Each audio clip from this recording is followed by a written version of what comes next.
Maligayang pagbabalik kaibigan. Sa ngayon, pinag-uusapan sa buong mundo ang kakaibang nilalang na sinasabing alien na sa ngayon ay nasa Mexico. Marami ang mga taong naniniwala na hindi lamang tayo ang nakatira sa mundo. Marami dyan hindi lamang natin nakikita at isa na nga dito ang mga alien. Sila daw ang advanced civilization kung saan sila ay may mga nasa level 6 na samantalang tayong mga tao ay level 1 pa lang. Kaya't ang mga teknolohiya na gamit ng mga alien ay nakakamangha. Sa ngayon nga nakakita ang mga tao sa Mexico ng labi ng mga alien. Ang katawan, itsura at hugis nito ay sadyang naiiba sa mga tao. Kaya't marami ang mga taong nagtatanong kung totoo nga ba talaga sila o hindi. Kaya tara, samahan mo ako. Ipapakita ko sa iyo ang mga UFO na nakuhanan ng kamera na siyang sinasakyan ng mga alien na ito. Pero bago yan ay mag-subscribe ka na. Nag-upload ako ng isa o higit pa kada linggo. So tara, simulan na natin. Number 10. Ang maliwanag na UFO.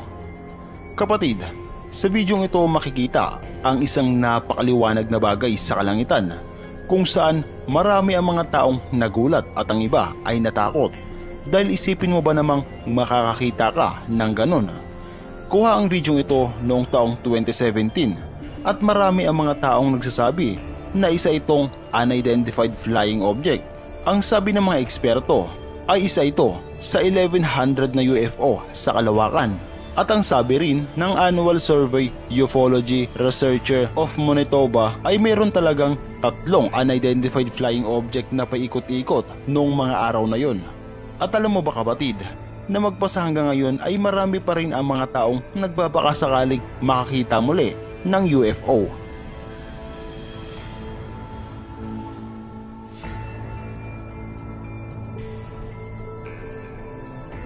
Number 9. Ang kakaibang UFO. Kapatid, dito naman ay makikita ang isang kakaibang UFO sa kalangitan. Kuha ito ng isang photographer habang siya ay magpipicture lamang sa isang malaking gusali.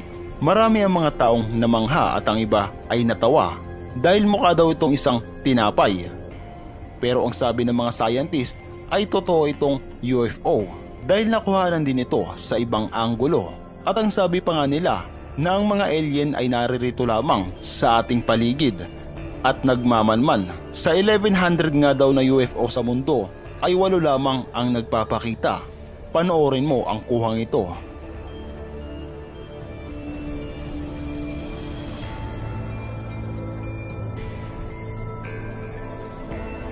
Number 8. Ang UFO sa kaulapan.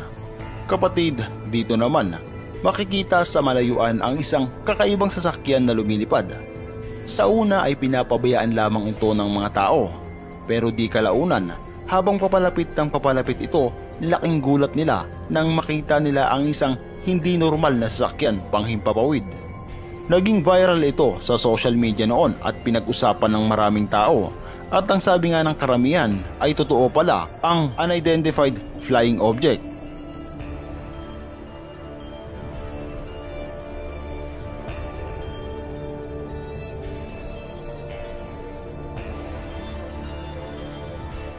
Number 7. Ang 3 UFO. Kapatid, kuha ito sa isang eroplano kung saan makikita ang hindi lang isa, hindi dalawa, kundi 3 unidentified flying object. Alam mo bang noong mga araw na nangyari iyon, marami ang mga taong nagpanik dahil isipin mo ba naman na totoo ito? At hindi lang yan pala kapatid, dahil totoo rin ang mga alien na sakay nito. Matagal silang nanatili sa himpapawid at hindi kalaunan ay bigla na lamang itong naglaho na parang bula. Panoorin mo ang kuwang ito.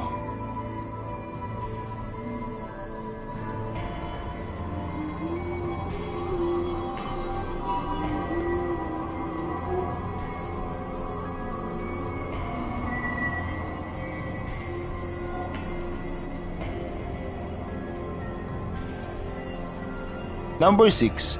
Ang UFO sa kalawakan. Kapatid, dito naman ay kuha ito ng isang kamera sa kalawakan kung saan nakalapit ito sa isang satellite. Sa una ay wala kang mapapansing kakaiba, pero kapag tinitigan mo ang kuhang ito ay makikita mo dito na parang may isang sasakyan na hugis turumpo. Matagal na roon ang nilalang na iyon, at ang sabi pa nga ng mga eksperto ay baka daw nagmamanman ang bagay na yon, at hindi lang doon sa lugar na yon kundi sa buong mundo. Kapatid, panoorin mo ang kuhang ito.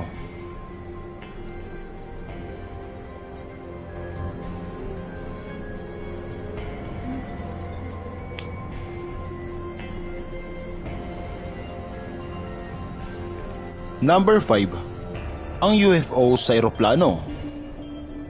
Kapatid, sa kuhang ito makikita ang isang nilalang na tila dumaan sa isang eroplano.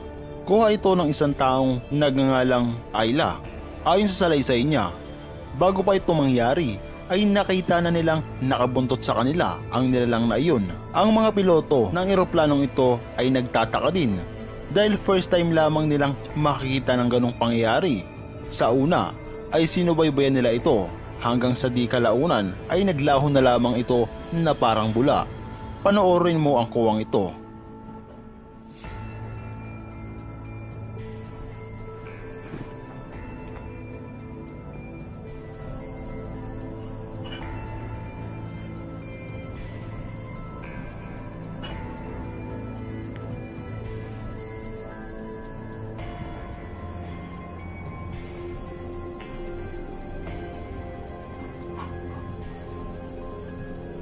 Number 4. Ang UFO sa parking lot. Kapatid, sa bidyong ito ay nagkakagulo ang mga tao dahil sa isang nilalang na nagpakita sa parking lot. Makikita nga dito na nagmamadali silang makuna ng video ang nilalang na ito.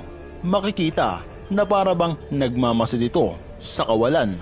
Ang sabi nga ng mga taong nakakita dito na isa itong maliit na sasakyan at may mga tatsulok sa gilid. Marami ang mga nagsasabi na isa itong totoong UFO. Kapatid, panoorin mo ang kuhang ito.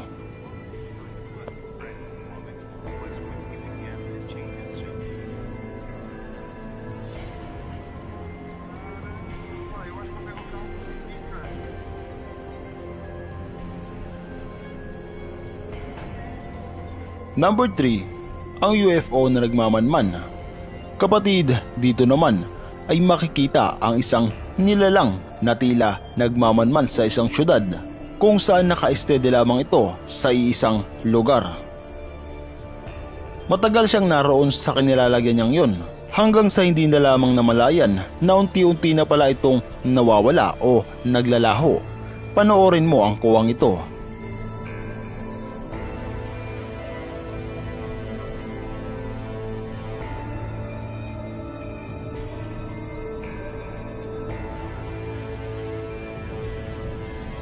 Number 2. Ang kakaibang sasakyan. Kapatid, dito naman ay makikita ang isang kakaibang sasakyan na lumilipad. Makikita dito na para itong isang piramid na lumulutang dahil sa hugis na tatsulok neto. Marami ang mga taong nagsasabi na mga alien daw ang sakay neto at isa itong UFO. At ito lang ang isang patunay na maaaring meron ngang UFO hindi lang dito sa mundo kundi sa buong kalawakan.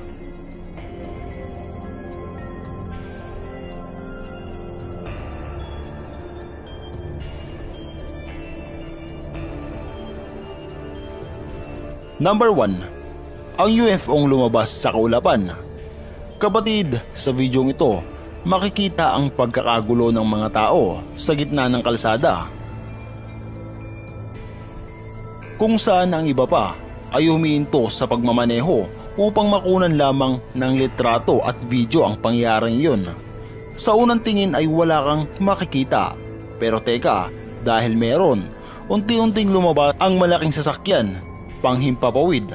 Walang ideya ang mga tao sa bagay na ito, at maya-maya pa nga ay unti-unti din itong naglaho na parang bula. Panoorin mo ang kuhang ito.